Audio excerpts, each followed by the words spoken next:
The Boss Husband. Credit to the author. 26 hanggang 32. Ang mga pangalan po na nandito ay galing sa mga name generator. Kaya kung meron man pagkakatulad sa mga pangalan ng totoong tao o lugar, ito ay tunay na hindi sinasadya. Itinaas ni Justin ang kanyang ulo upang tingnan. Sa sandaling ito, ang kaakit-akit na figure ni Talia ay dumating na sa harap ng mga kandidato, at itinaas niya ang maliit na mikropono. Sa isang magaspang na tingin lamang, naunawaan na ni Justin kung bakit si Fatty at ang iba pang mga lalaki ay labis na nahuhumaling kay Talia.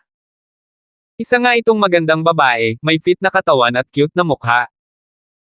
Kung kailangang ikumpara, sa opinyon ni Justin ay makakalaban niya si Roslyn. Gayunpaman, si Roslyn ay may mas wild at flirtatious vibe, habang si Talia dito, ay may mas confident at intellectual na beauty vibe. Malinaw, sa mga lalaking ito na nakipaglaro ng sapat sa mga payak at ordinaryong babae, ang ganitong uri ng babaeng leader na may puting kwelyo ay napakahirap labanan. Lahat, mangyaring manahimik. Formal na nagsalita si Talia na may ngiti, at may boses na kasing linaw ng kampana. Ang susunod na mayroon kami ay isang nakasulat na pagsusulit tungkol sa kakayahan ng mga kandidato sa wikang banyaga. Ito ay dahil ang gawaing PR ay nangangailangan ng pagharap sa maraming uri ng mga customer. Tungkol sa amin Yellow International, pangkaraniwan ang mga internasyonal na customer. Sa hinaharap kong ang isa ay hindi makapagsalita ng maayos sa trabaho para sa kapakinabangan ng kumpanya, iyon ay maituturing na labis na irresponsibleng pag-uugali. Ayon sa ipinahayag na impormasyon ng lahat, naghanda kami ng mga test paper sa 6 na wikang banyaga katulad ng English, French, German, Japanese, Spanish at Italian. Sa ibang pagkakataon, lahat ay maaaring pumili ayon sa kanilang dalawang ginustong wikang banyaga para sa pagsusulit. Ang mga aplikante na may marka ng pagsusulit na 60% pataas ay papasok sa panghuling panayam. Sa makatuwid, mangyaring seryoso at maingat na puna ng lahat ang mga test paper na ibibigay namin. 1 oras lang ang time limit, salamat. Sa sinabi nito, sumenya si Talia sa ilan pang magagandang katulong sa kanyang tabi. Ang 4 na katulong ay sabay na kumalat patungo sa 4 na sulok at nagsimulang ibigay ang mga test paper mula sa mga sulok patungo sa gitna. Ang karamihan sa mga naruroon na nakakaunawa ng mga banyagang wika ay tiyak na nagsimulang matuto mula pagkabata. Sa pag-aaral ay nakakuha sila ng Ingles, at isang wikang may pagkakatulad sa Ingles tulad ng Espanyol o ang mas simpleng Hapon. Kaya naman noong oras na para pumili ng mga test paper, ang English at Spanish na test paper ang pinaka-napili. Umupo si Justin sa isang medyo gitnang posisyon, nang tanungin ng isang assistant kung aling test paper ang gusto niya. Nalungkot si Justin sa mga pagpipilian, sa huli ay awkward siyang ngumiti at sinabing, alin man, ang pagbibigay sa akin ng dalawa ay gagawin. Tila natigilan ang magandang katulong, ang lalaking ito ay tanga o talagang nakakatakot, posible kayang 6 na wikang banyaga ang alam niya. Gayunpaman, natural na hindi niya sasabihin ang anumang bagay na hindi kailangan, na may malikot na puso. Nais din niyang sadyang pahirapan ang lalaking ito na masyadong mataas ang tingin sa kanyang sarili. Inilabas ng katulong mula sa ibaba ang mga test paper ng Aleman at Italyano, walang ibang pumili ng dalawang wikang ito bago ito. Ang pagsusulit na ito ay maaaring mga ilangan lamang ng 60% ng kabuoang mga marka, ngunit mas mababa ang kinakailangang pagpasa, mas mataas ang kahirapan ng pagsusulit. Walang pakialam si Justin, nang matanggap ang test paper ay isinulat niya ang kanyang pangalan, at sinimulang punan ang mga blanko. Ang kapaligiran ng silid ng pagsusulit ay naging mabigat sa loob ng 5 minuto, higit sa lahat, iilan sa mga kaunti pa lamang na natitirang mga kandidatong lalaki ang lubos na hindi nasisiyahan. Ang dahilan ay ang nilalaman ng test paper. Sa test paper, karamihan sa mga tanong ay patungkol sa mga pampaganda ng kababaihan at pananamit ng kababaihan. Ang ganitong uri ng partikular na kaalaman ay isang bagay na malamang na hindi nila masasagot kahit na ito ay sa Zen icon, marunong silang makipaglaro sa mga babae, ngunit hindi nila naiintindihan ang mga babae. Ang mga lalaki ay nabaliw dahil sa bombarded sa pamamagitan ng tiyak na kosmetiko, sangkap bokabularyo, breast pads, bras, at taong profesional na pagdidisenyo bokabularyo. Wala pang 10 minuto, 4 sa 7 o 8 natitirang lalaki ang naghulog ng kanilang mga panulat at umalis. Bago umalis, mata ko pa rin nilang sinulyapan ang nagninangas na figure ni Thalia, at ayaw lumabas ng examination room. Si Fatty na nakaupo sa tabi ni Justin ay pawis na pawis dahil sa masakit na ulo, ngunit nagpatuloy siya sa pagtitiis at pakikipaglaban ng buong tapang. Nang lumipas ang 15 minuto, nakataas ang kilay ni Justin habang nakatitig sa test paper, itinaas niya ang kanyang kamay at sinabing, "Excuse me. Proctor, may tanong ako." Napanatili ni Thalia ang kanyang formal na ngiti sa negosyo, tumango kay Justin at malayang naglakad papunta sa kanya, "Anong mga tanong mo, mister?" Nadagdagan ng husto ang career womanly charm ni Thalia nang pumasok siya sa malapitan, ang mahinang amoy ng Chanel perfume sa kanyang katawan ay bumagay ng husto sa kanyang intelektual na ugali at magandang mukha, siya ay isang kagandahang nagniningning na kinang. Matagal nang nabitawan ni Fatty sa gilid ang kanyang panulat, tinitigil niya si Thalia habang nilulunok ang kanyang laway. Marahil ay dahil sa napakaraming kagandahan sa kanyang tabi, sa oras na ito ay naroon si Roslyn, Jinky, at higit sa lahat ang kanyang asawang si Marian na mas mataas ng isang baitang kaysa kay Thalia, hindi same time na tinitigan ni Justin si Thalia, at itinuro ang kanyang German test paper na nagsasabing, tungkol sa tanong tungkol sa, Verachern, sa palagay ko, kapag nagkamali kayo ng pag-type ng salita ni Verachern. Sa katunayan, pagdating sa tibak na madaling magdulot ng mga ulcer sa ari ng babae, ito ay sapat na mabuti kung gagamitin mo ang suffix na I-turn. Ito ay mas simple at mas tumpak. Hindi sinasadyang hinaan ni Justin ang kanyang boses, bagamat nagsalita siya ng mahina at walang pakialam. Nang matapos siya, lahat ng mga tao sa paligid ay nagpakita ng pagtataka habang nakatingin sa kanya. Namula pa ang ilang babae sa grupo. Kakaiba na marinig ang isang lalaki na nagsasalita tungkol sa mga pribadong bahagi ng babae sa isang pampublikong setting. Natigilan si Thalia, hindi niya inaasahan na ang tanong ni Justin ay hindi isang personal na tanong, at sa halip ay isang problema sa test paper. Pagkatapos na sumulyap kay Justin na may kakaibang tingin, sinenyasan niya ang kanyang assistant na mag-online kaagad para mag-check. Sa isang maikling sandali, pagkatapos maghanap sa diksyonaryo ng Aleman, ipinaalam ng katulong kay Thalia na ang salitang ulcer ay isang pagkakamali, at malamang na sanhi ng kawalang ingat. Dahil dito, agad na nagbago ang impresyon ng mga tao sa paligid kay Justin. Mula sa hinala at sorpresa hanggang sa paghanga at paninibugho, ang ilan sa mga lady employees ng Yellow International ay nagsimulang magbulungan sa kanilang mga sarili, na nakatingin kay Justin ng may interes. Nang makita ni Fatty ang eksenang ito, hindi niya napigil ang umiyak sa kanyang puso, damn. To think na nagpapanggap siyang baboy para kumain ng tigre, isang tunay na dalubhasa sa sining ng pagpupulot ng mga babae. Napaawang ang labi ni Thalia at ngumiti, "Ginoo, isa kang tunay na talento, salamat sa pagturo sa aming kapabayaan, mangyaring ipagpatuloy ang pagsubok." Magpatuloy. Humalaklak si Justin habang kinukuha ang dalawang pagsusulit, "Proctor, natapos ko na, gusto kong ibigay ang mga ito." Wow! Pumutok ang ingay mula sa lahat ng apat na sulok ng silid, sa sandaling ito, lahat ng tao sa bulwagan ng pagsusulit ay nagulat. Tao pa ba siya? 15 minuto lang ang lumipas, hindi lang siya nakakita ng mataas na antas ng pagkakamali, natapos pa niya ang dalawang papel at ngayon ay isinusumit na niya.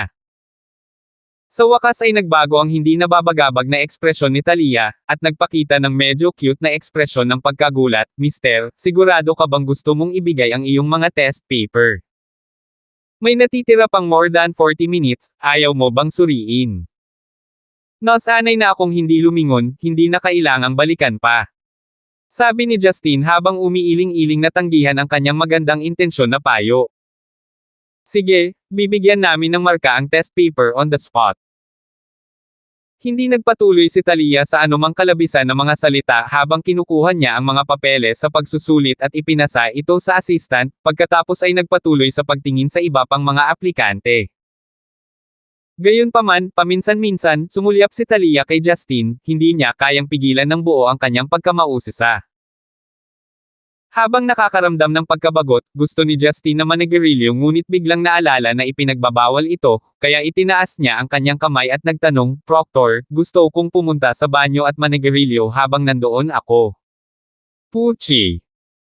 Ilang babae ang hindi nakatiis na tumawa ng malakas, hindi nila inaasahan na ang gwapong binata na ito na mukhang edukado ay magsasalita ng mga ganoong, vulgar, na salita, ngunit ang gayong karakter ay nakakapanibago sa kanila. Kung tutuusin, karamihan sa mga lalaking lumalabas sa harap nitong mga babaeng naka-white collar ay nagpapanggap na perpektong lalaki.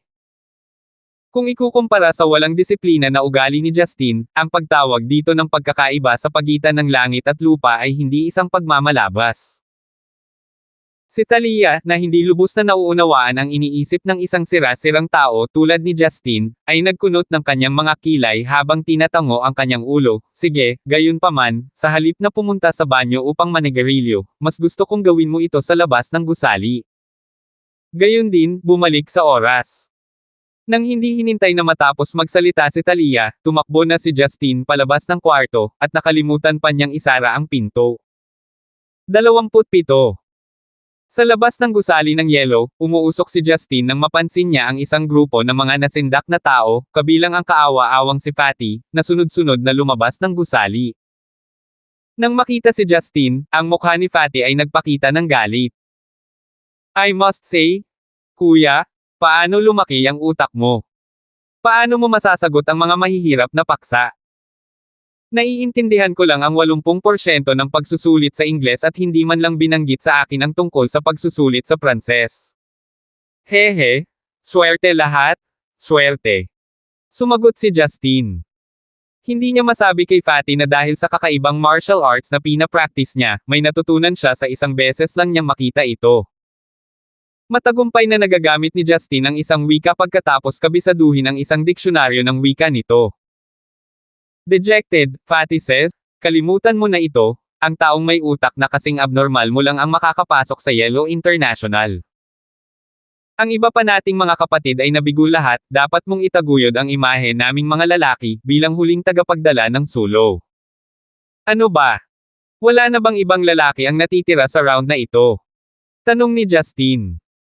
Sino ang nasa tamang pag-iisip ang maglalaan ng buong araw na walang ginagawa kundi ang pagsasaliksik sa layunin ng mga disenyo ng damit na panloob, at sa bokabularyo ng Pranses at Espanyol? Umiling-iling ang mataba niyang ulo, sa paraang nakikita ko, kasama ka, hindi hihigit sa 5 tao ang natitira. Napakamot si Justin sa kanyang ulo sa pagkabalisa. Sa totoo lang, ang pagsusulit na ito ay hindi kasing hirap ng inilarawan ni Fatty, ngunit naramdaman ni Justin na masyado siyang naglantad, dapat sinasadya niyang mali ang ilang mga tanong. Kung siya ay nakakuha ng napakahusay na resulta, hindi ba't iyon ay masyadong kapansin-pansin at salungat sa orihinal na layunin ni Justin na makahanap ng isang tahimik na trabaho? Si Fatty, na nagpakawala ng mahabang buntong hininga, tinapik ang balikat ni Justin at sinabing, sige, iinom ako kasama ng ilan pang kapatid na nag-drop out, kung hindi, ang sakit sa ating puso ay hindi mapapawi. Pagkatapos mag-usap, isang grupo ng mga tao ang lahat na nakasuot ng parehong ekspresyon ng panghihinayang ay naglakad patungo sa parking lot. Sa ilang pag-aalala, dahan-daang naglakad si Justin pabalik sa examination hall.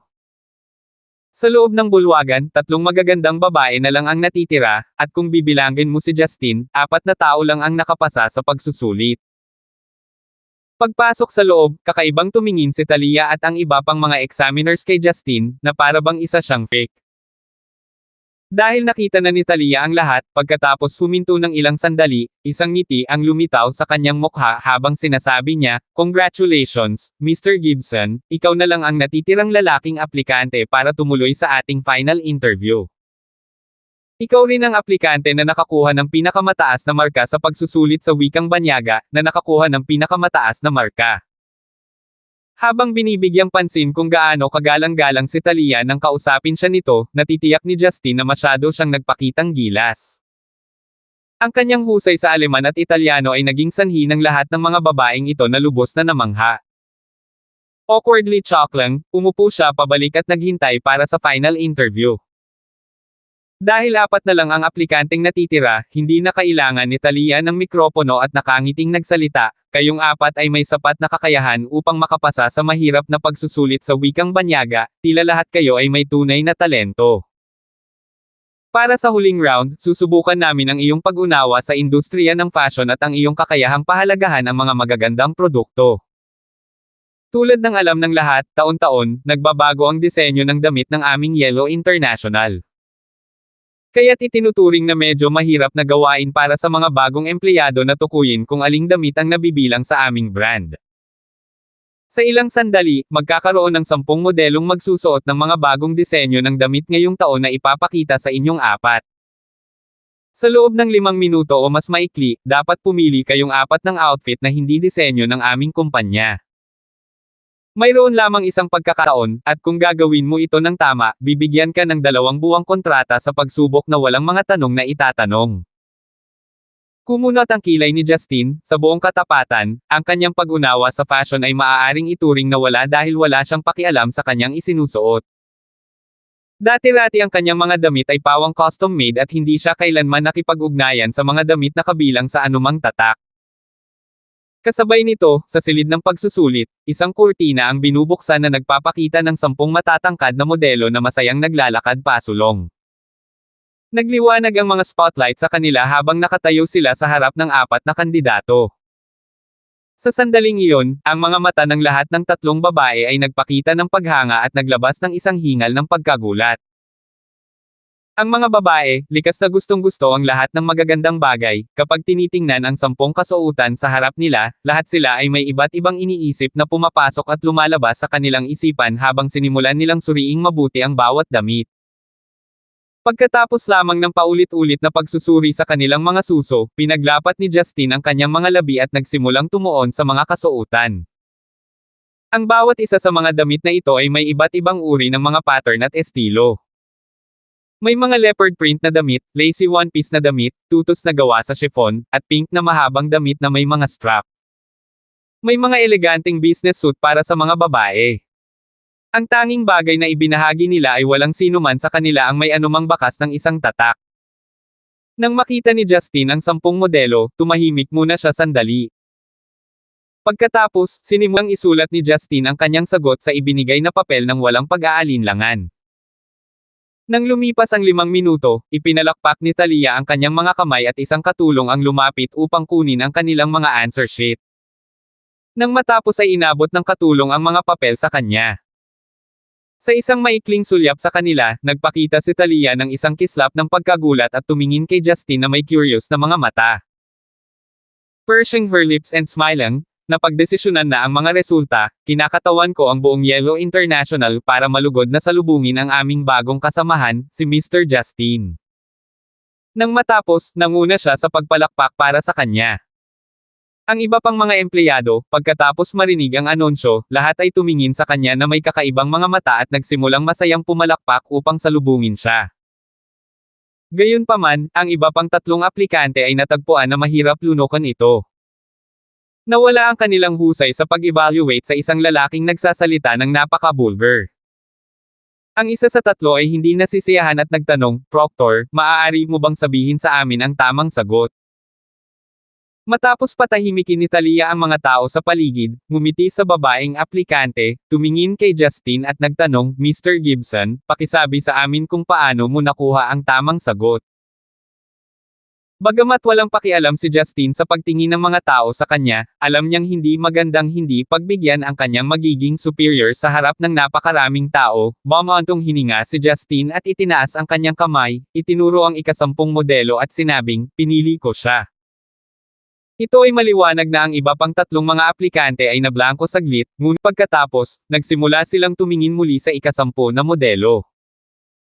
Ang modelong ito ay nakasuot ng isang klasikong European bohemian-styled long dress, dahil ang bohemian ladies' clothing ay tila komplikado at mahirap hawakan.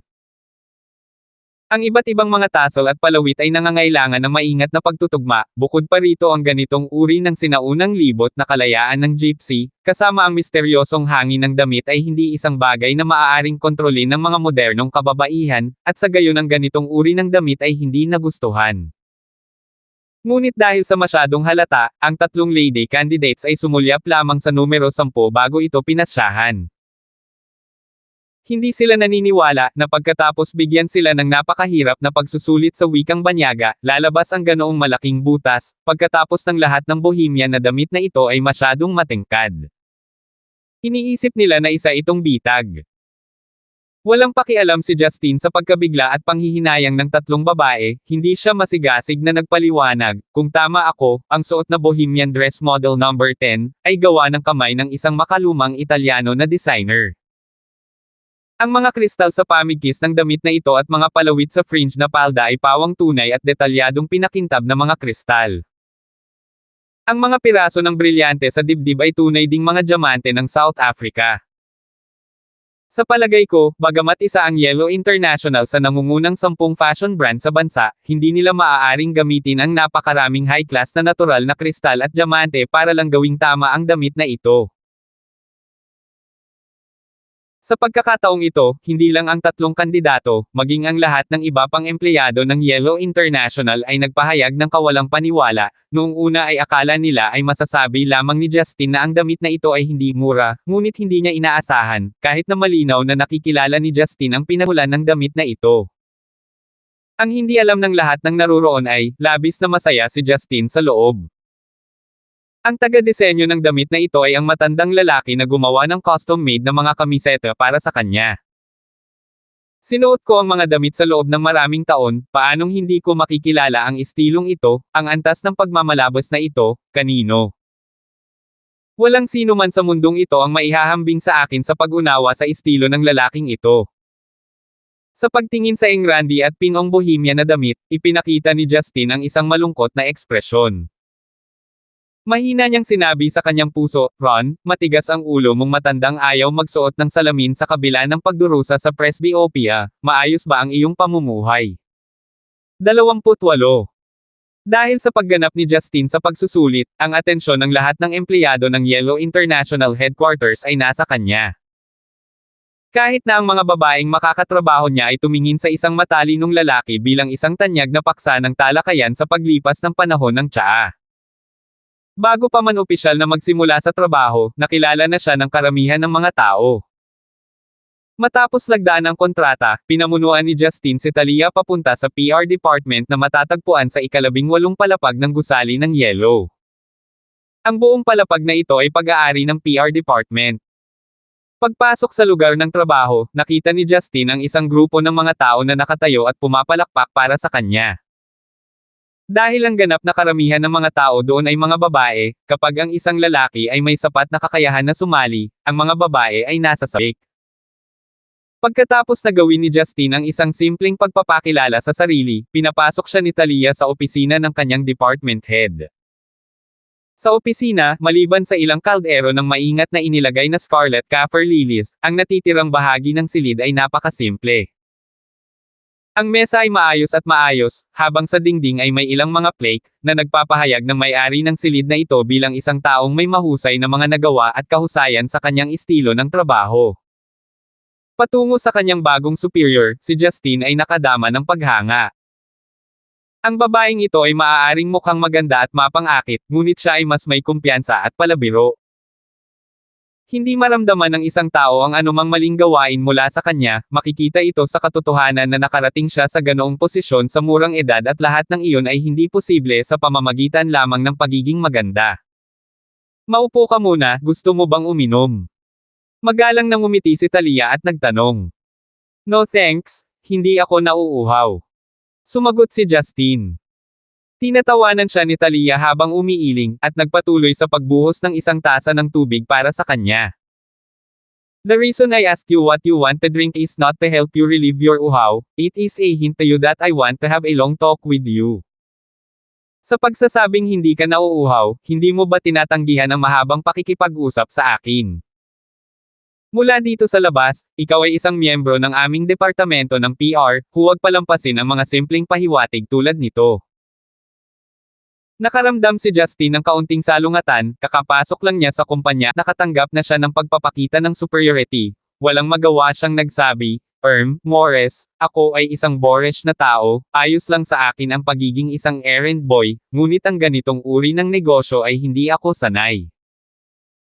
Hindi ako naniniwala na ang isang lalaking matata sa wikang Italyano, Aleman at tumpak na matukoy ang pagkakagawa ng isang gawang Italyano na gawa sa kamay na taga-disenyo na damit sa isang sulyap ay posibleng ituring na isang boorish na tao.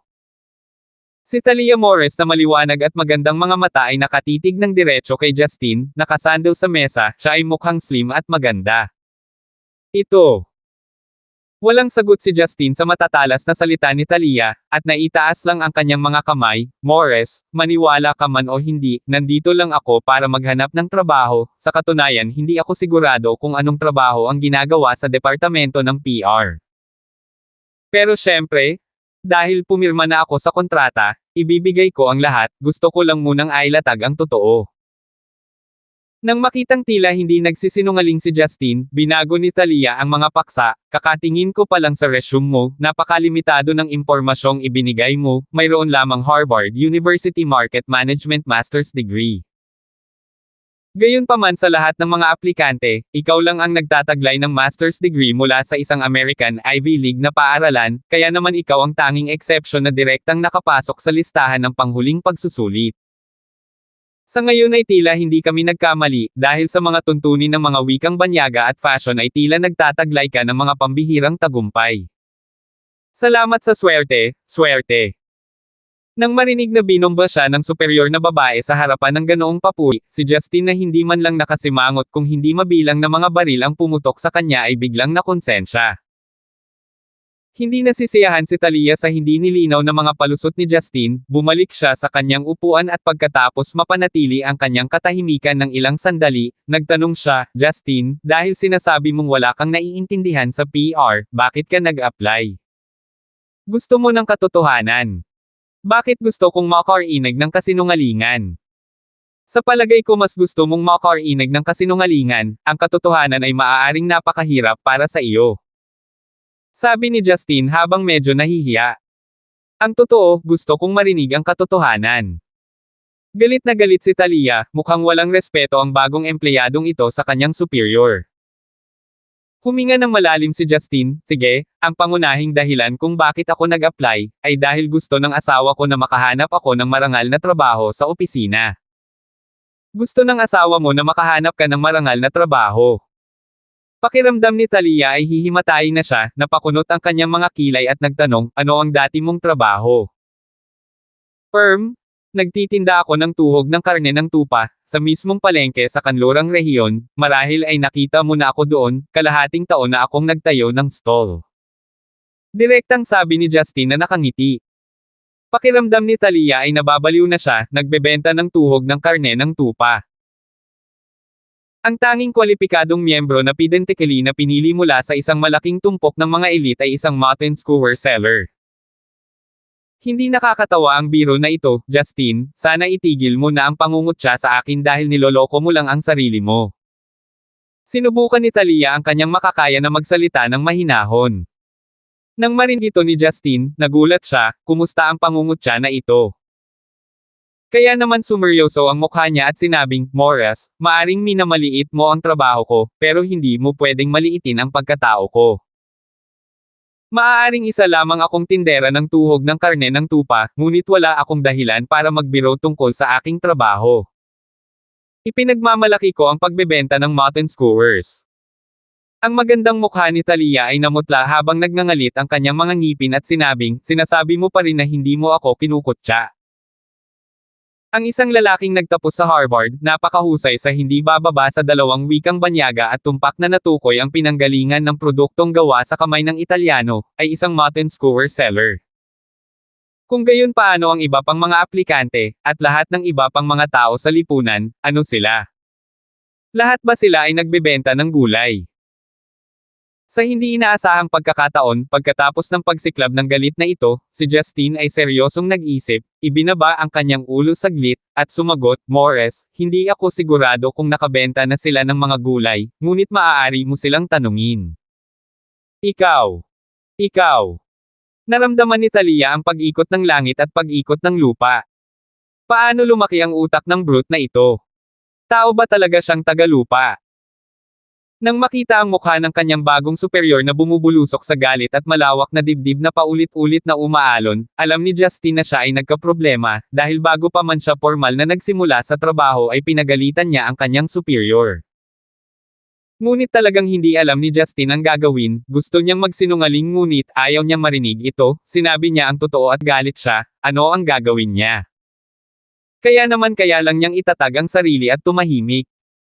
Si Talia ay itinuturing na isang bayani sa mga kababaihan, maaaring sumabog siya sa galit, ngunit mabilis din niyang napatahimik ang kanyang emosyon. Gayunpaman, ang paraan ng pagtingin niya kay Justin ay hindi na kasing bait ng dati, tila nakatingin kay Justin na parang playboy dito para hanapin siya at pasayahin ang sarili.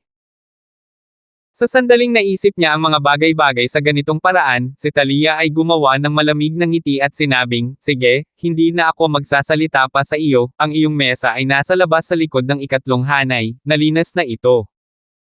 May isang tao na magbibigay sa iyo ng trabaho.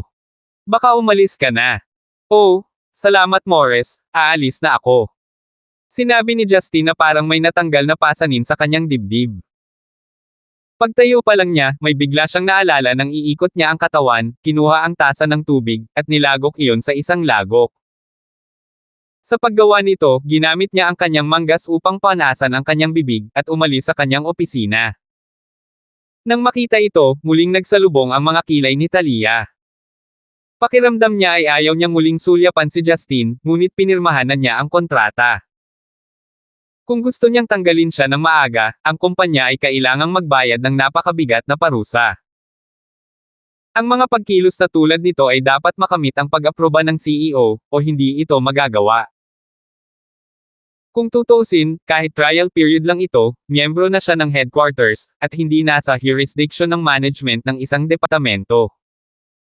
Matapos itong pag-isipang mabuti, nagpasya pa rin si Talia na tumawag sa telepono. Hello!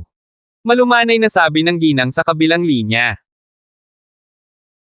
Saglit na nag-alinlangan si Talia, pagkatapos ay sinabi, CEO, gusto kong tanggalin ang bagong lalaking trial na miyembro ng PR, mayroon siyang ilang seryosong problema sa ugali, problema sa integridad at problema sa kakayahan, maraming partikular na dahilan, gusto kong matanggap ang iyong pag-aproba.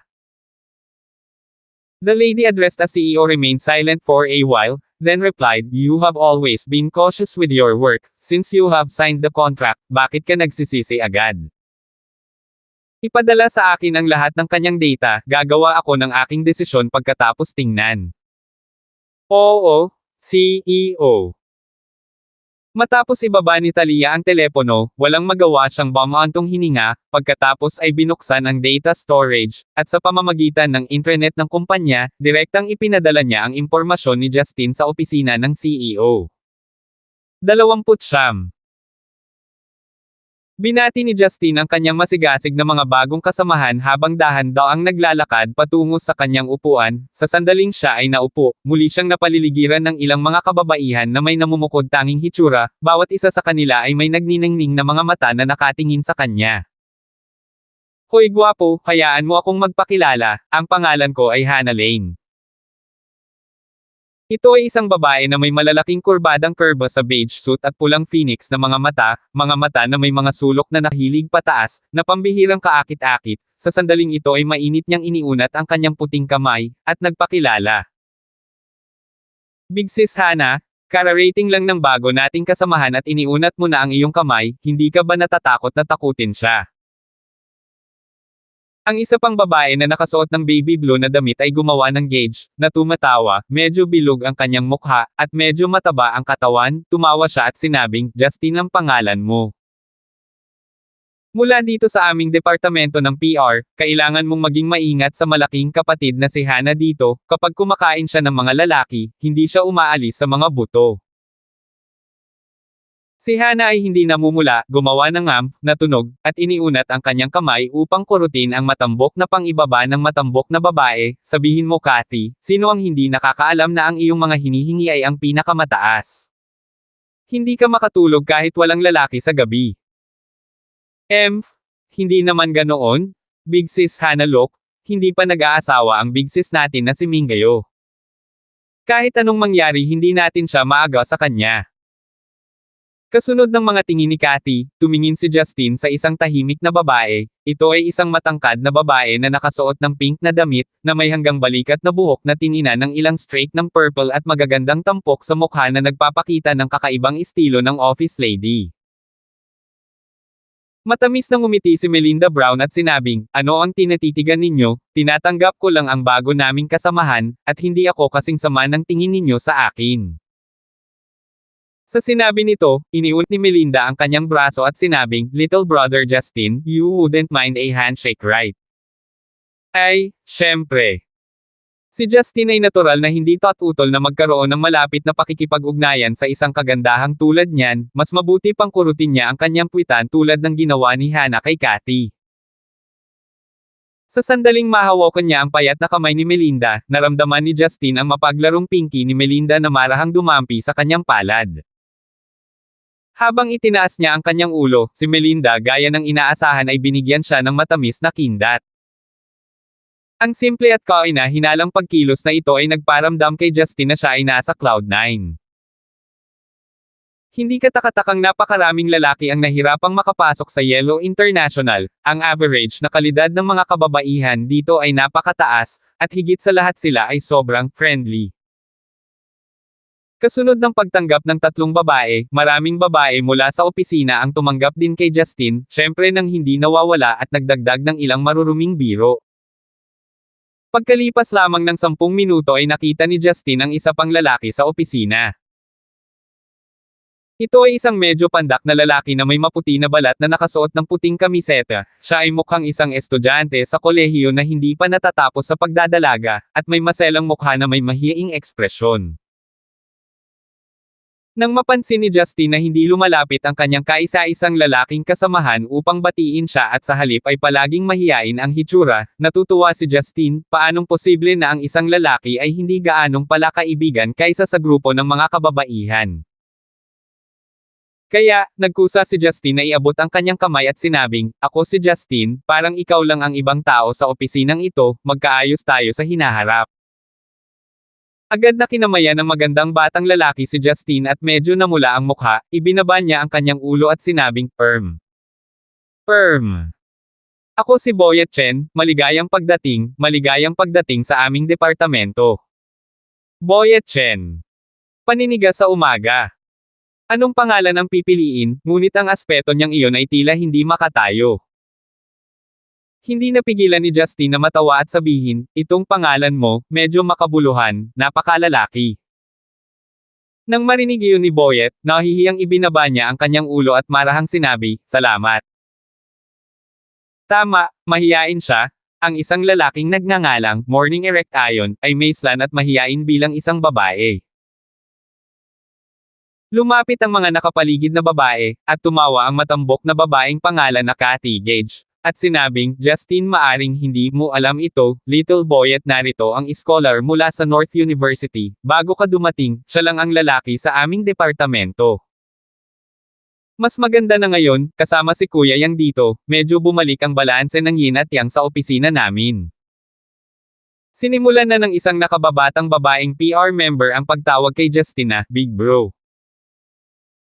Saglit na nagbiro si Justin kasama ang iba pang mga babae at hindi nagtagal sa opisina, bumalik siya sa kanyang mesa at nagsimulang mag-ayos ng iba't ibang mga dokumento at kagamitan sa opisina.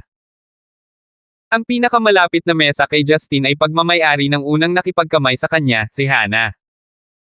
Masayang nagtanong si Hannah, gwapo kailangan mo ba ng tulong? Kung may hindi ka maintindihan, tanungin mo lang ako. Nag-isip si Justin saglit, at nagtanong, kahit ang maliit na boyet na ganito kaiya ay maaaring sumali sa PR. Hindi ba kailangang makipag-ugnayan ang isang PR at gumawa ng mga deal sa negosyo habang tumatanggap ng mga customer? Ganun ba talaga siya ka-outspoken? Tumitig si Hannah saglit habang hindi niya inaasahan na itatanong iyon ni Justin, tinakpan niya ang kanyang bibig at mahinang sinabi, si Little Boyet ay sinasabing pumasok sa likod na pinto, nakikita ng lahat ang kanyang mahiyaing kilos at binibigyan siya ng ilang uri ng trabaho sa clerk, kadalasan ay hindi namin siya pinababayaan para sa mga bagay tulad ng mga deal sa negosyo. Tumango si Justin, lahat ay may katuturan ngayon. Biglang nag-isip ng kung ano, si Justin Heihei, ay tumawa at nagsabi, sa totoo lang hindi ako magaling magsalita, at hindi talaga alam kung paano makipag-usap sa negosyo, sa palagay ko sa hinaharap maaari mo rin akong bigyan ng iba't ibang trabaho, paggawa ng kape, pagtimpla ng tsaa, pagpapadala ng tubig at iba pa ay mas angkop para sa akin, at maaari akong gumawa ng mas maraming pisikal na trabaho, ano ang sasabihin mo? Nagulat si Hana, hindi napigilan ni Hana na mapangiti at tumawa ng Gage, maging ang dalawang matambok na hanay ng bundok sa kanyang dibdib ay nanginginig, talagang marunong magbiro si gwapong Gibson na balitaan ko na isa kang scholar na nagtapos sa Harvard, sa buong kumpanya namin kakaunti lang ang may ganoong antas ng edukasyon. Sabi mo gusto mong gumawa ng mga kakaibang trabaho tulad ng pagtimpla ng tsaa at pagpapadala ng tubig. Sinong maniniwala dyan? Seryoso ako, maniwala ka. Kumunat ang kilay ni Justin sa pagkabalisa, bakit walang naniniwala sa kanya kapag nagsasabi siya ng totoo. Nang makita kung paano mukhang hindi nagsisinungaling si Justin, naitaas lamang ni Hana ang kanyang mga kamay bilang pagsuko at sinabing, sige, maniniwala ako sa iyo. Actually, nasa trial ka pa, wala ka namang masyadong trabaho in the first place. Ipapaalam ko sa mga ate natin, in the future ikaw na ang baalang bumili sa atin ng almusal, pagtitimpla ng kape, paglilipat ng gamit at kung ano-ano pa. Noong nakaraan, salaitan tayo sa paggawa nito, ngunit mula rito ay gagawin mo itong mag-isa, ano sa palagay mo? Seryoso. Masayang bulalas ni Justin. Ang pagbili ng almusal, pagtitimpla ng kape at paglipat ng mga bagay sa paligid, ang mga pagkilos na ito ay ganap na nababagay sa kanya. Nang makita ang nasa sabik na ekspresyon ni Justin, hindi alam ni Hana kung paano ay salvage ang orihinal na nagsimula bilang isang biro, ibinulong niya sa sarili ang kaibang tao, pagkatapos ay tumango. Mabuti, nakatakda na ito, tandaan na ipaalam sa lahat. Bukas bibili ako ng almusal para sa lahat, ang mga bagay tulad ng pera ay maaaring bayaran pagkatapos. Bumalik si Justin bilang kasiyahan, at ipinagpatuloy ang pag-aayos ng kanyang mesa, hindi pinapansin ang walang buhay na mukha ni Hana.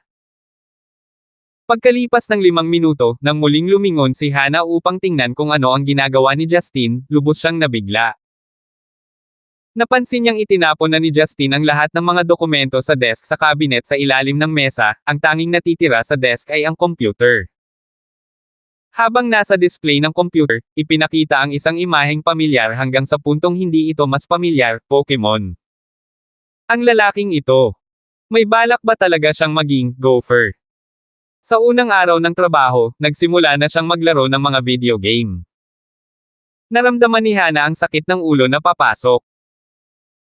Sa sandaling ito, isang makaluma at mukhang payak na babae, na nakasuot ng malapit na itim na damit at puting medyas ay biglang pumasok sa departamento ng PR.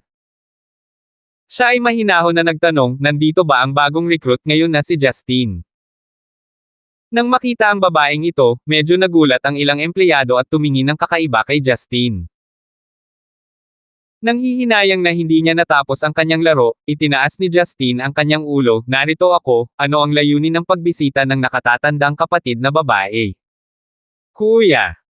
Halos hindi na napigilan ng mga empleyado sa paligid ang tawa. Gaya ng inaasahan, matapos magsalita ng ganito ay kumunat ang noo ng babaeng nakaitim, at ang kanyang tono ay naging medyo pag-alit habang sinabi niya, ako ang sekretarya at assistant ng CEO na si Danica Wu, gusto kang makita ng CEO, sumama ka kaagad sa akin. CEO. This is my first day, bakit gusto akong makita ng CEO? Naguguluhan, tumayo si Justin. Gayunpaman, nang hindi nagtatanong, sumunod siya sa likod ng simpleng ginang, at lumabas ng opisina. Sa sandaling lumabas si Justin, ang buong opisina ay nagsisigawan, lahat ay nadama na ito ay hindi kapani-paniwala. Sa opisina ng punong departamento, nang makita ni Talia ang nangyari sa labas, kahit siya ay tumingin kay Justin na medyo nalilito. 30. Isang malaking pasasalamat kay Julian H. ng LA, USA sa pag-sponsor ng kabanatang ito. Kasunod ng airport runway, flat-chested, figure ni Danica papunta sa elevator sa itaas na palapag, kung saan binubuo lamang ng opisina ng CEO at leisure room. Ang mga nakaistilong top-grade na transparent-esque na materyales at iba't ibang mga puno ng bonsai, ay nagdulot ng maliwanag at maluwang na pakiramdam. Sa banayad at detalyadong pamamahala sa lahat ng lugar, ganap itong nagpakita ng paggalang sa pagkakakilanlan ng CEO ng malaking establishmento na ito. Secretary Wo, ano ang tawag sa akin ng CEO? Curious na tanong ni Justine habang sinusundan siya. Hindi sinasagot ang kanyang tanong, si Danica ay nagpatuloy sa tahimik na paglalakad sa landas na ang kanyang mga takong ay ritmo ng pagklink sa lupa. Hindi maiwasan ni Justine na isipin na malamig ang babaeng ito at hindi na nag-abala pang magtanong. Gayunpaman, nagsisisi si Justine, dapat ay nagsaliksik siya ng impormasyon tungkol sa CEO ng Yellow International at hindi lamang nagbasa ng impormasyon tungkol sa pros linzo ng recruitment. Kung siya ay may dating kaalaman, hindi siya nasa ganoong sitwasyon. Ang biglang makilala ang pinuno ng kumpanyang ito, hindi niya alam ang gagawin.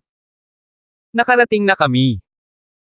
Naglalakad patungo sa napakagandang inukit na pintuan na kulay gatas, malamig na tinitigan ni Danica si Justine at sinabing, nasa loob ang CEO, maaari kang pumasok sa iyong sarili. Mas mabuting bantayan mo ang iyong tono at maging magalang. Patungo sa misteryosong mahigpit na tono ni Danica, hindi nagalit si Justine, sa halip ay naawa sa babaeng ito. Kung hindi malig ang ugali niya, bakit siya titingin sa mga lalaki na para bang tumitingin sa isang bagay na labis na hindi nakalulugod? I'm already this manly, hindi mo ba napansin kung gaano ako kagusto ng ibang empleyadong babae? Hindi pinansin ng kaawa-awa na sekretarya, binuksan ni Justine ang pinto na para bang ito ang kanyang pangalawang kalikasan, pumasok sa opisina ng pinakamataas na awtoridad ng Yellow Building. Sa sandaling pumasok siya, napansin ni Justine ang isang pamilyar na amoy, ang hangin ay puno ng mahinang amoy ng jasmine, mainit ngunit nakakapreskong. Ipinaalala nito kay Justine ang kanyang asawang si Marian. Hindi ba't may ganitong amoy din ang babaeng may yelong mukha? Ang buong opisina ng CEO ay hindi pangkaraniwang malaki, higit sa 100 metro kwadrado, at nabuo ang isang kalahating bilog. Ang pabilog na bahagi ay malinis na lahat mula sa sahig hanggang sa kisame mula dulo hanggang dulo, na nagpapahintulot sa pagmamadali at pagmamadali ng lungsod mula sa anumang lugar. Ang manipis na puting translucent na kurtina ay umihip kasabay ng hangin mula sa AC. Sa sahig ay isang malambot na Mediterranean wool carpet na may sari-sari at archaic na disenyo. Ilang mga puno ng bonsai ang inilagay sa mesa at mga sulok ng silid, habang ang mga ilaw ng buong opisina ay tumulong upang umakma dito.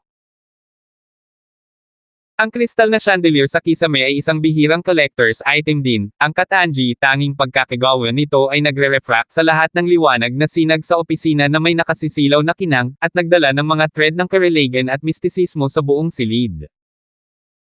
Ilang silver-coated na metal na mga bookshelf na puno ng mga disenyong libro ang nakatikip sa silid. Sa tabi ng mga stand, makikita ang isang malaking mahogany desk. Maliban sa sandaling ito, sa likod ng desk na iyon, ang upuan ng CEO ay walang laman.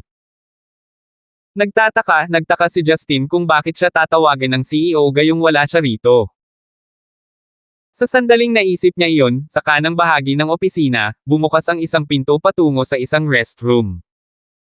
Isang taong eleganteng lumabas mula sa pintong iyon. Sa sandaling iyon, ang kapaligiran ng silid ay naging kakaiba na parang tinanggal ang oxygen sa silid. Magkaharap ang dalawang tao na tila nakakalimutang huminga. Nang magkasalubong ang kanilang mga titig, bawat isa sa kanila ay may halo-halong emosyon sa kanilang mga mata. Nahirapan ang dalawang tao na magsalita ng malinaw, dahil ito ay masyadong katawa-tawa upang maniwala. Ito. Ikaw. Ako. Ako. Laging nararamdaman ni Justine na malakas siya sa pag-iisip, ngunit napagtanto niya ngayon, na limitado lamang ito sa ilang mga espesyal na pangyayari. Para sa isang hindi inaasahang pagkikita na tulad nito, hindi nakaimik si Justine na parang nawala ng dila. Ang isip niya ngayon ay isang malaking gulo at hindi niya alam kung ano ang sasabihin.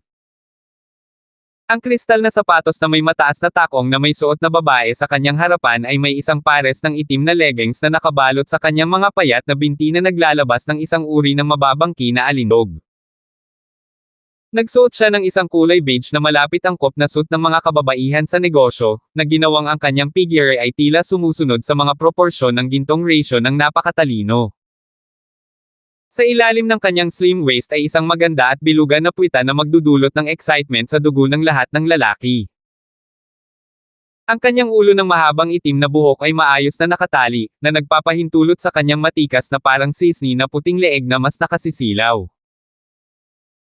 Kung ito lamang ay matitiis pa rin, ang talagang hindi niya mapaglabanan ay ang langit na mukha, na napakaganda hanggang sa puntong wala itong kapangyarihan laban dito. Ano ka? Tiningnan ni Marian ang buhong na lalaki na may ekspresyon na parang nawawala ng salita pagkatapos kumain ng ipis, na ang dating pahiwatig ng masalimuot at kinakabahang emosyon ay naglahong parang usok sa hangin. Turning into a playful and teasing mood she said, "Di ba lagi kang magaling magsalita, magaling magpanggap? Ano ang mali, hindi man lang makapagsalita ng kalahating pangungusap ng malinaw ngayon?" Si Justine, saglit na nakabuka ang kanyang bibig, sa pagkataranta, hindi niya natapos ang isang kumpletong pangungusap. Sa wakas, sumugod siya sa water cooler sa sulok ng silid. Kumuha ng paper cup at nilagyan ng tubig, inubos niya ang tasa sa isang lagok habang pinapakalma ang puso. Pagkatapos panasan ang kanyang bibig, tumalikod siya, at muling hinarap ang biglang pagsulpot ni Marian. Sa sandaling iyon, pinagtibay na ni Marian ang kahangahangang ugali ng isang kapitan ng barko na si Yellow International. Kalmadong nakaupo sa isang leather chair, ang kanyang ekspresyon ay banayad, ngunit malamig, siya ay nakatingin kay Justine. Nakaupo, mukha siyang iskultura ng isang diyosa, matahimik at maliwanag. Wow! Ang buhay ay parang isang dula, at ang isang dula ay tunay na parang buhay. Tahimik na tumingin si Justine sa babaeng nakatayo sa harap niya ng medyo matagal. Hindi niya napigilang tumawa, good little Marian, my wife, bakit hindi mo sinabi sa akin kanina na ikaw ang CEO ni Yellow? Naisave sana ako nito ng maraming problema mula sa paghahanap ng trabaho. Bigyan mo lang ako ng minor security job na parehong malinis at nasa opisina. Mr. Justine, pansinin mo kung paano mo ako hinarap, sa opisina, ako ang iyong superior. Isang malamig na tingin ang bumungad sa magagandang mata ni Marian, itong lalaking nasa harapan niya ay nakatayo pa rin kanina, bakit bigla siyang bumalik sa kanyang playboy na tono? Tumawa si Justine ng hey, at sinabing, sa opisina ikaw ang aking superior, so ibig sabihin sa labas ng opisina ay maaari kitang tawagan kahit anong gusto ko. Bawal. Nagmamadaling nagbitaw si Marian, nakakagulat kung paano naiisip ng taong ito ang ganitong kasuklam-suklam at nakaka-goosebumps na paraan ng address. Napataas ang kilay ni Marian at sinabing, maaari mo akong tawagin sa aking pangalan, ngunit hindi ka pinapayagang magdagdag ng iba pang mga kasuklam-suklam na salita. Hindi siya pinansin ni Justine, dahil sa ngayon ay kalmado na ang kanyang emosyon. Ang pagkabigla mula kanina ay nabawasan na sa isang hindi gaanong antas. Kaya't hindi niya magalang na hinaila ang isang upuan para maupo sa harap ni Marian, pinag-cross ang kanyang mga paa, bumantong hininga at sinabing, okay, huwag na nating pag-usapan iyon, ano ang ipinatawag sa akin ng CEO Lysander. Ngayon lang naalala ni Marian ang layunin ng pagtawag kay Justine. Matapos ilibot ang kanyang mga mata kay Justine, inikot niya ang monitor ng computer ng 180 degrees, itinuro ang resume ni Justine sa screen at sinabing, sabi ng iyong resume ay mayroon kang master's degree sa Harvard University's Market Management, ikaw ay isang recipient ng isang full scholarship, at mahusay din sa English at French. Tiningnan ni Justine ang sarili niyang resume, nahuhulaan na niya kung ano ang itatanong ni Marian, ngunit tumango lang siya, tama iyan, ano? Isang master's degree mula sa Harvard, bihasa sa Ingles at Pranses. Tiningnan ni Marian si Justine na para bang ito ang una nilang pagkikita habang sinusukat niya ito, hindi ka ba nagbebenta ng mga tuhog ng karne sa West District? Paano ka magkakaroon ng ganoong prestihiyosong background sa edukasyon? Habang naghahanda na siya ng dahilan, na parang nagre-recite mula sa isang libro, sinabi ni Justine, noong bata pa ako, kinidnap ako at ibinente sa Estados Unidos. Pagkatapos, ako ay kinupkop ng ilang tao na may mabuting hangarin. Doon, nag-college ako, at nag-aral din ng French. Gayunpaman, wala akong anumang pangunahing layunin sa buhay, at pagkatapos na pumanaw ang aking mga kinakapatid na magulang, lumipad ako pabalik dito upang magbenta ng tuhog ng karne ng tupa at idly spend my days.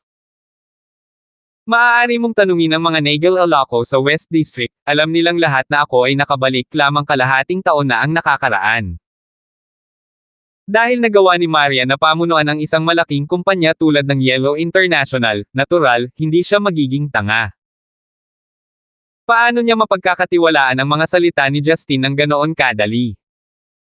Ang kanyang matalinong mukha ay nagpakita ng medyo hindi nasisiyahang ekspresyon habang siya ay gumawa ng malamig na amph, at sinabing, kung gayon, paano ang tungkol sa pagsusulit sa mga wikang banyaga? Pinili mo ang Aleman at Italyano at nakakuha ng buong marka sa pareho, paano nangyari iyon? 31. Nagsisi si Justin sa random na pagpili ng mga test paper, kung alam niyang mangyayari ito, pipiliin niya ang English at French gaya ng nakasulat sa kanyang resume, ngunit sa ngayon ay kaya lang niyang ihanda ang sarili sa kung ano man ang mangyari sa kanya, libangan lang iyon, medyo may talento ako sa mga wikang banyaga. Oh! Ano pang likas na kakayahan ang mayroon ka noon? Tanong ni Marian habang naka-cross arm sa harap ng kanyang dibdib na punong-puno ng hindi makapaniwala ang mukha. Napakamot si Justin sa kanyang ilong dahil nahihiya siyang sabihin na mayroon talaga siyang maraming likas na kakayahan. Habang siya ay pinakasanay sa pakikipaglaban at pagpatay, sa mas high-tech na bahagi, siya rin ay may talento sa pagkontrol ng sasakyang panghimpapawid, tangke, baril at paghak. Gayunpaman, ang mga talentong ito ay hindi angkop na ibahagi sa isang pag-uusap, kaya't umiling lang siya at sinabing, hindi, ang utak kong ito ay mayroon lamang ganoong laking kapasidad, mahusay na tinasa, aking Panginoon na asawa. Bawal mo akong tawagin ng ganyan. Muli na namang itinama ni Marian ang hindi komportable na paraan ng pag-uusap na halos ianggat ang kanyang mga kilay, at galit na sinabi, Justin, ano man ang dahilan, dahil pinili mo ang Yellow International at naging empleyado ko, may ilang bagay na dapat kong linawin sa iyo. Hindi naman siguro gusto mo akong tanggalin, di ba? Malungkot na itinaas ni Justin ang kanyang mga kamay, hey, my dear W. Boss Lysander, kailangan ko ng maraming pagsisikap upang makahanap ng trabaho na akma sa iyong mga kinakailangan, nakaupo sa isang opisina, marangal, at maaaring manatiling malinis sa trabaho. Hindi mo naman kailangang maging malupit sa akin, di ba?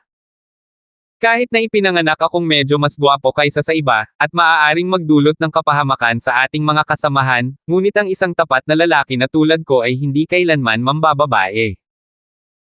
Isa pa, ang mga ligaw na bulaklak ay hindi kailanman amoy kasing bango ng bulaklak sa bahay, sa tingin mo ba? Hawakan mo ang iyong dila. Hindi na nakatiis si Maria nang ibinagsak niya ang kamay sa desk. She pouted and her lips formed an arc. This guy was not have any EQ, ganito kaya lahat ng graduates ng mga sikat na colleges sa US. Maaaring iba ang paraan ng pagtingin ng mga Amerikano sa mga bagay-bagay. Sinubukan ni Justin ang kanyang makakaya na pigilan ang kanyang pagtawa, hindi niya alam kung bakit sa tuwing nakikita niya ang mahiyaing hitsura ng kanyang komportableng asawa, napakasaya niya sa loob.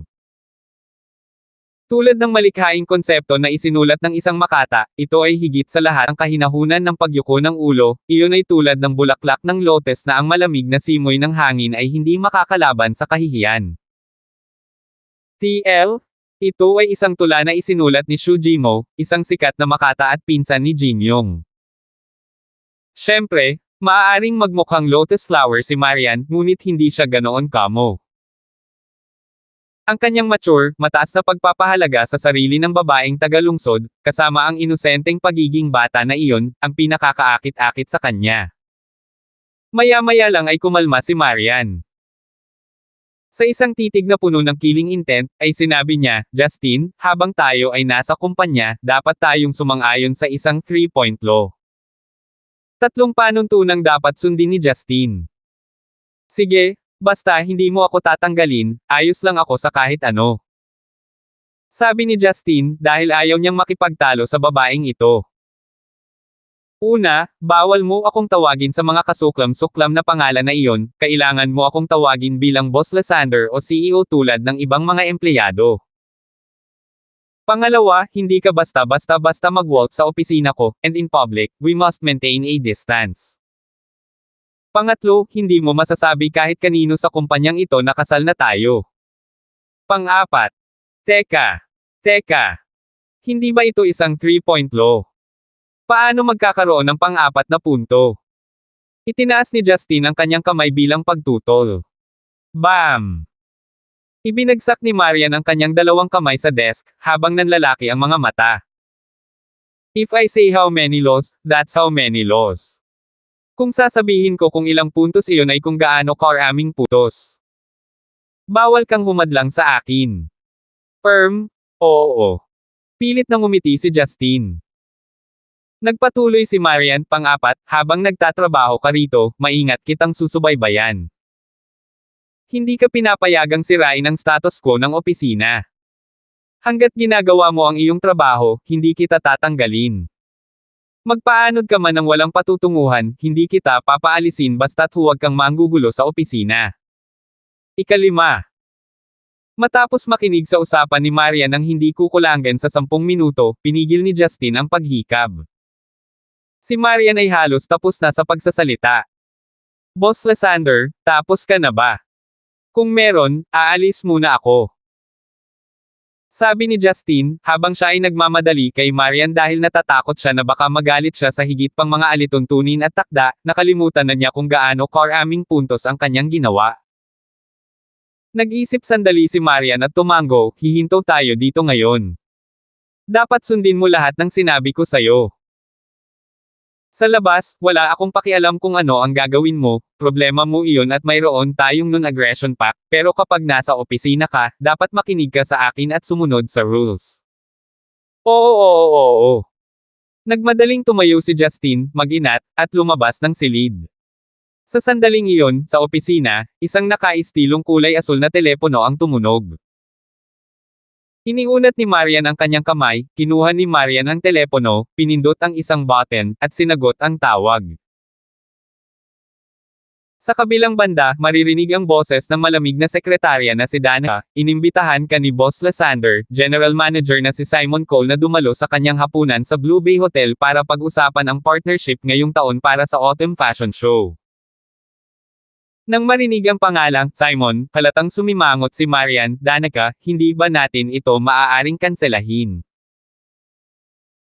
Sa kabilang linya, nag-alinlangan sandali si Danica at sinabing, Boss Lysander, 3 beses munang tinanggihan ang mga pribadong imbitasyon ni Mr. Cole, ang negosyo ngayon ay patungkol sa Autumn Fashion Show, at ang bawat pagtatayo ng exhibition area ay nangangailangan ng suporta mula sa mga mapagkukunan at lakas ng tauhan ng Donghua Science at Technology.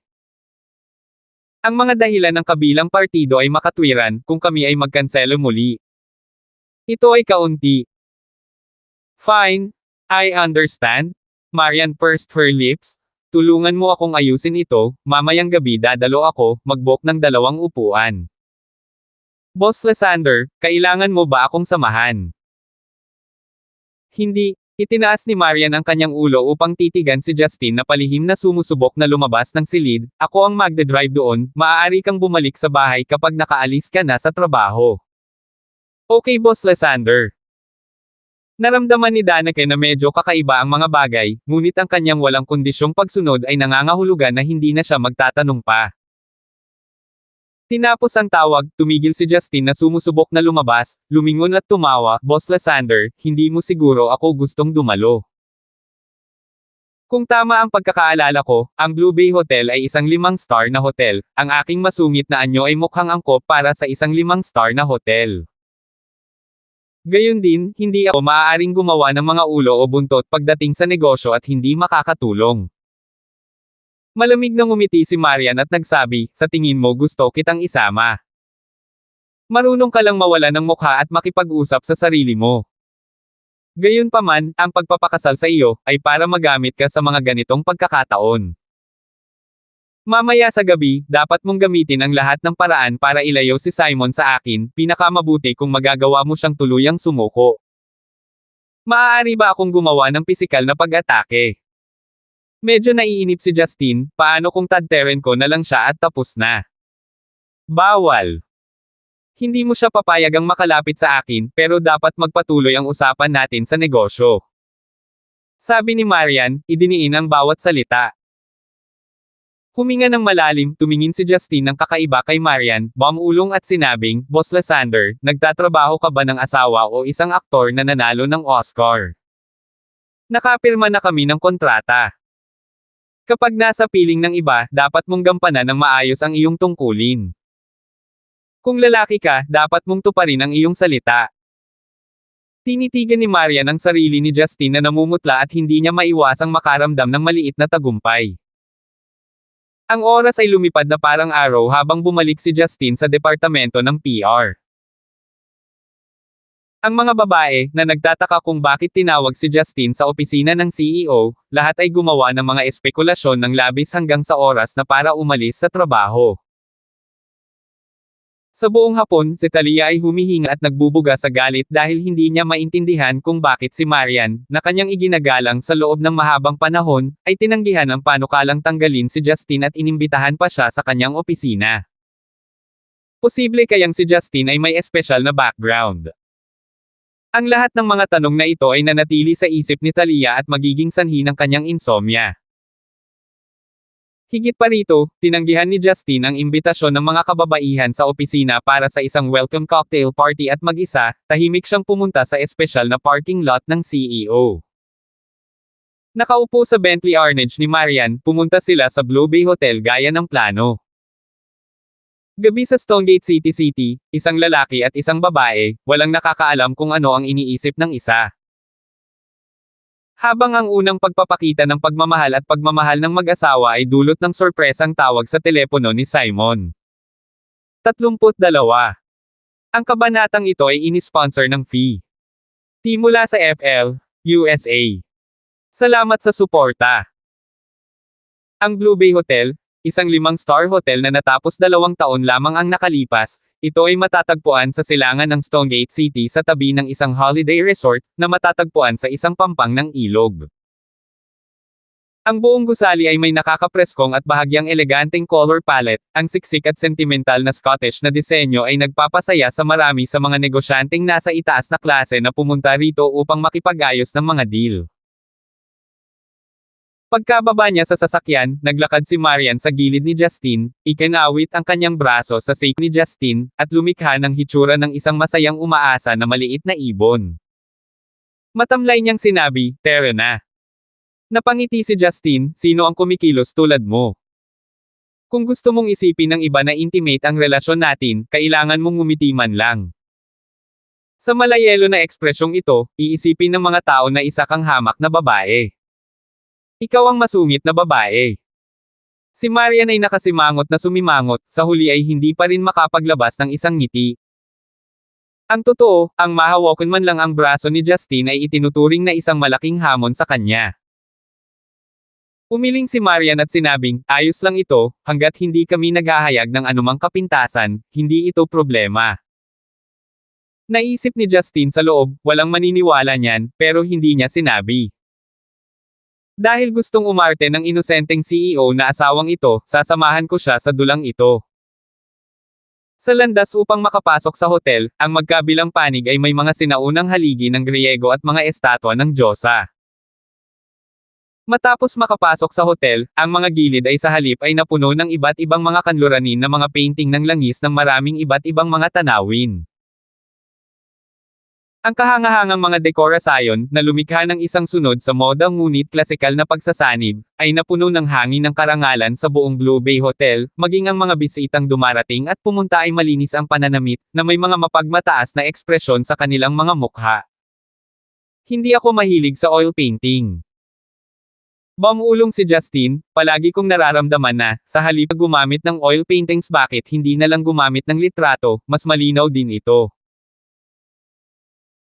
Habang nakahawak sa braso ni Justin, si Marian na dahan daw ang pinahahalagahan ang mga likhang sining sa eskinita ay sumulyap kay Justin na may paghamak, "Kung wala kang anumang pagpapahalaga sa sining, tumahimik ka, walang mag-iisip na ikaw ay pipi.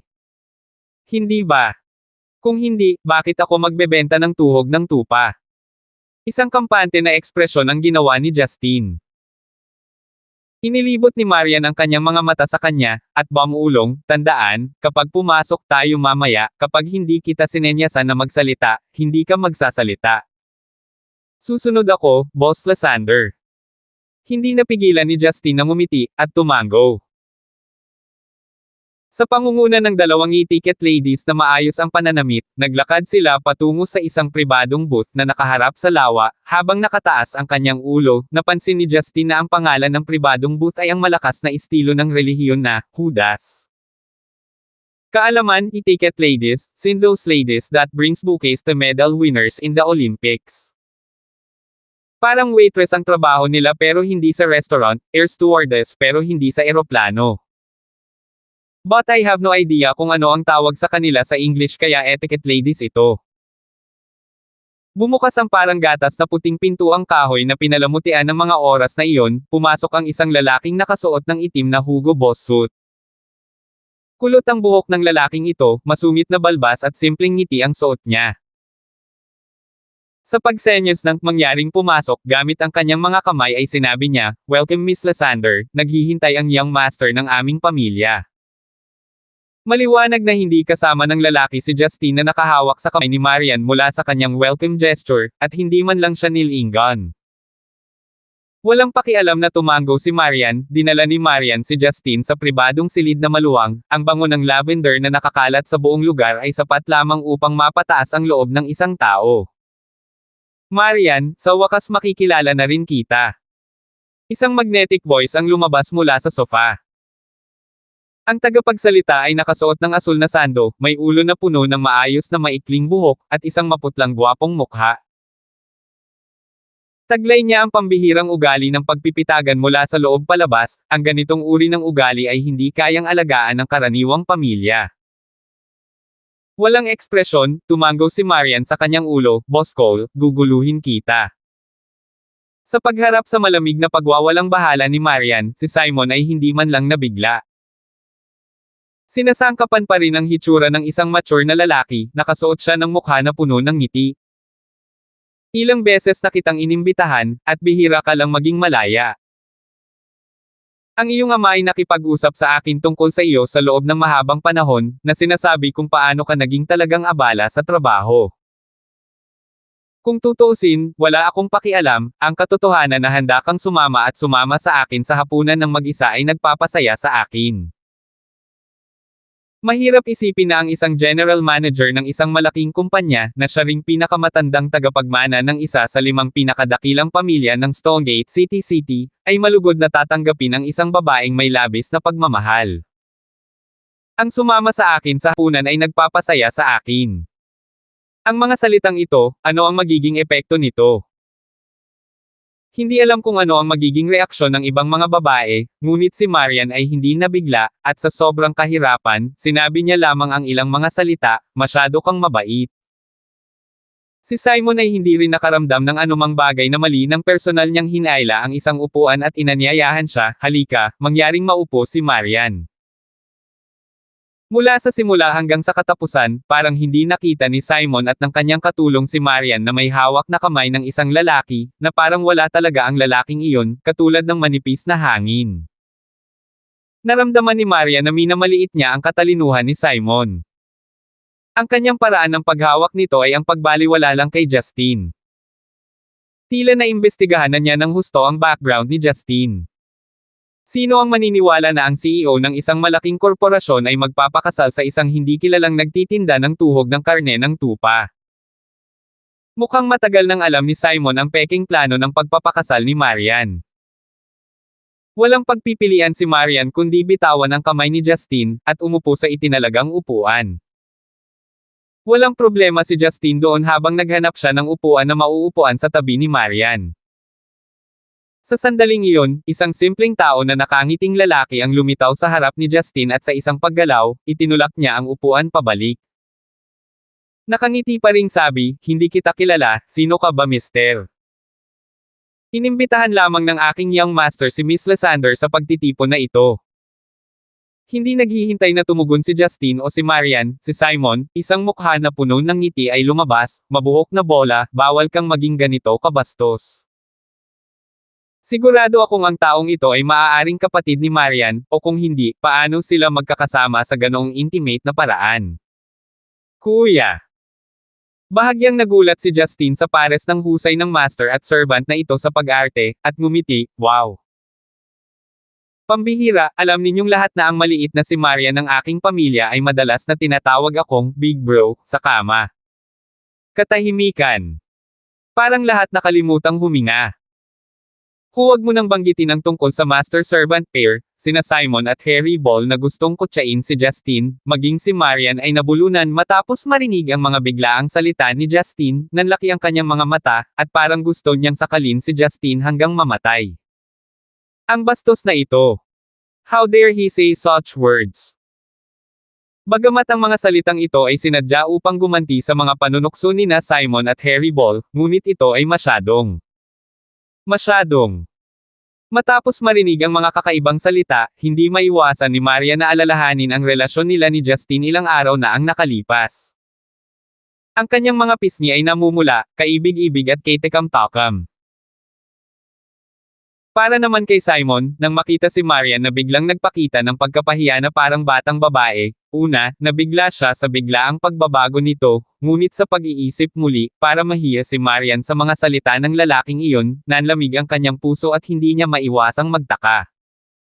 Hindi ba talaga ganoon ka-simple ang relasyon nila? Si Simon, na naging pangit at namumutla ang kutis, ay tumawa ng hirap na hirap at sinabing, siguradong marunong magbiro ang mister na ito, dahil dumating ka, kaibigan ka. Harry Ball? Bawal kang makipagbiroan sa mister na ito, lahat, pakiupo. Si Justin, ay hindi napigil ang i-assess si Simon ng mas mataas, tila hindi siya isang walang utak na fuerday, marunong pa siyang magtiis. TL? Fuerday ay isang terminong ginamit para ilarawan ang mga mayayamang bata sa Zenica country, ang ibig sabihin ay ang pangalawang henerasyon ng mayaman. Si Marian ay karapat-dapat na tawaging isang matagumpay na babaeng negosyante, kahit na ang mga salitang iyon ay nagpagalit sa kanya, patuloy niyang naaalala ang kanyang pangunahing layunin sa pagpunta rito, at mabilis na pinatahimik ang kanyang puso. Pagkatapos ay sinabi niya kay Simon, Boss Cole, dahil maaga pa, pag-usapan muna natin ang autumn fashion show. Oo. Hindi na pinansin ni Simon si Justin, at mabilis na bumalik sa ekspresyon ng isang magandang Ginoo. Ngumiti siya at sinabi, kung ano man ang sabihin ni Marian ay dapat na pagkasundoan, ngayon ay susundin ng host ang kagustuhan ng bisita.